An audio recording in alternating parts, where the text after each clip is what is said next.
Hello, Dai here from Timeslip Softworks. Welcome to the 46th development video for Vigilantes, which covers the second half of the version 23 update, which is now available. To quickly recap what happened in the first half of the update, an enemy trait system has been added along with a new map, a new item and a new perk. Firearms can now be unloaded and improved information is provided on alternate attacks. Now, when I was testing version 23 in hard-boiled difficulty, I realised that the boss battles were much too difficult. Even when you hit the first boss, there's a kind of severe difficulty spike.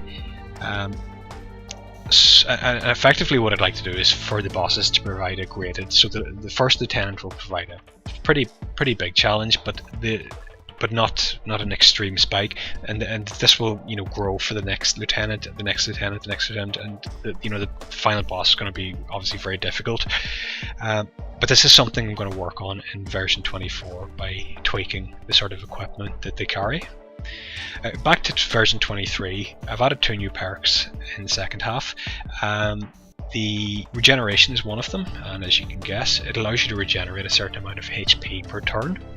The amount of HP you can regenerate every turn and over the course of a battle is determined by the character's max AP, so this works very well with tanky style characters that have a large reserve of HP. There's a second perk is Know Thine Enemy, and this perk allows you to reveal the trait of one enemy per turn at no AP cost. It's likely this perk will do something else. It will provide you with additional information a little further on, but for now this is what it does. And 3 new character portraits have also been added. And a considerable amount of the emphasis in this part of the update has been working on the AI and balancing the game. So in terms of AI, I've optimized what you could call the tactical or the cautious AI, so it spends less time generating orders. A couple of reports to suggest this can take quite a long time on older PCs.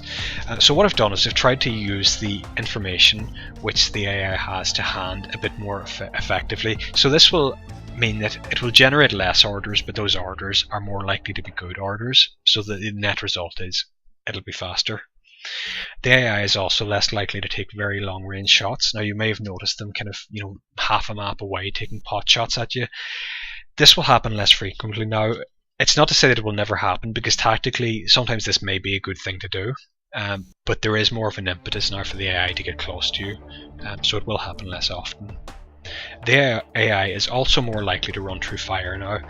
This may seem like a backward step, but previously the AI would go out of its way to extreme lengths to avoid fire, and this could be exploited to completely stop the AI from attacking you or force them to kind of path around objects to get to you.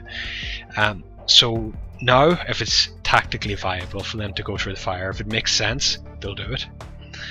And moving on to balance, there are a couple of things that I need to do to make the game finishable or more easily finishable, and I'm going to start concentrating on these on the next couple of updates. I couldn't do everything in this update because I didn't want to break the save game. I'm going to have to do that in the next update, but for now what I have done is, if all the lieutenants are fought and taken down, the specialists will provide boss intel when you interrogate or search them.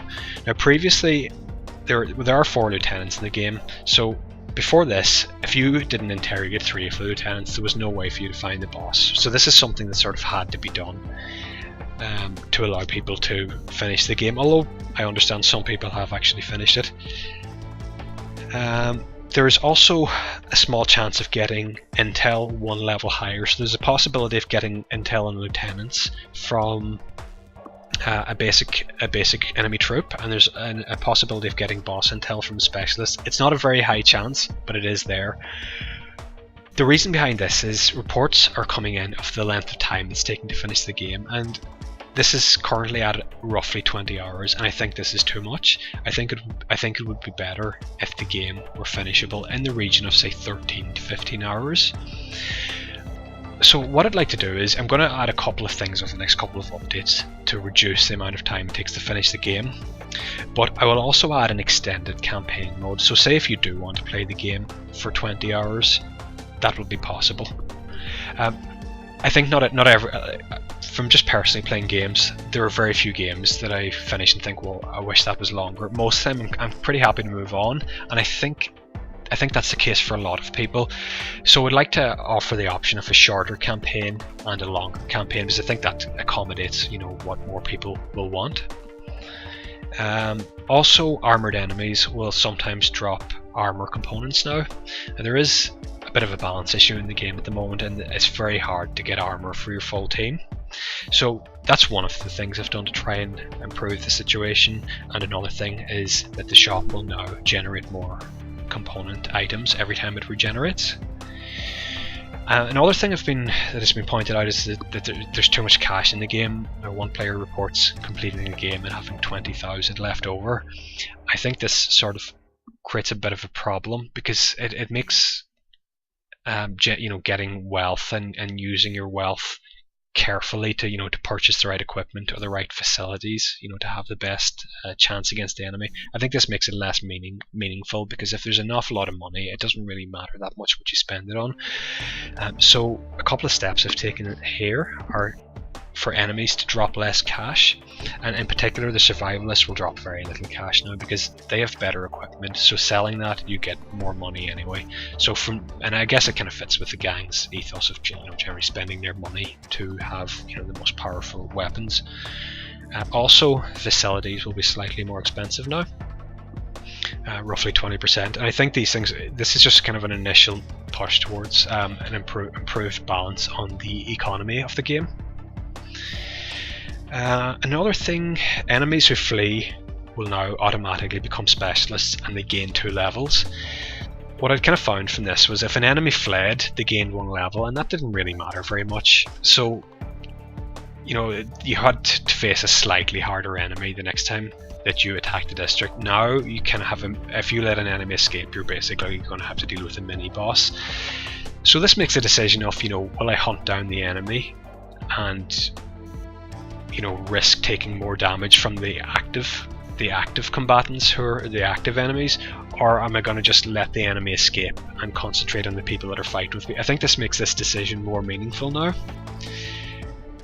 And finally, I've reduced the number of enemies who carry explosives, reduced the amount of explosives these enemies carry, and they get them later in the game.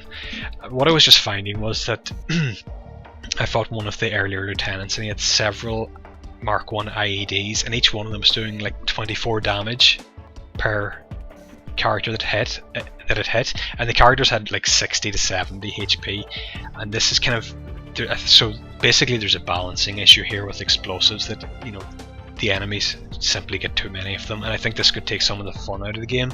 So I've done a little balancing work on that as well, to make it less frustrating if you're fighting. So you'll be fighting less enemies that can just hit your whole party for a large amount of damage with explosives.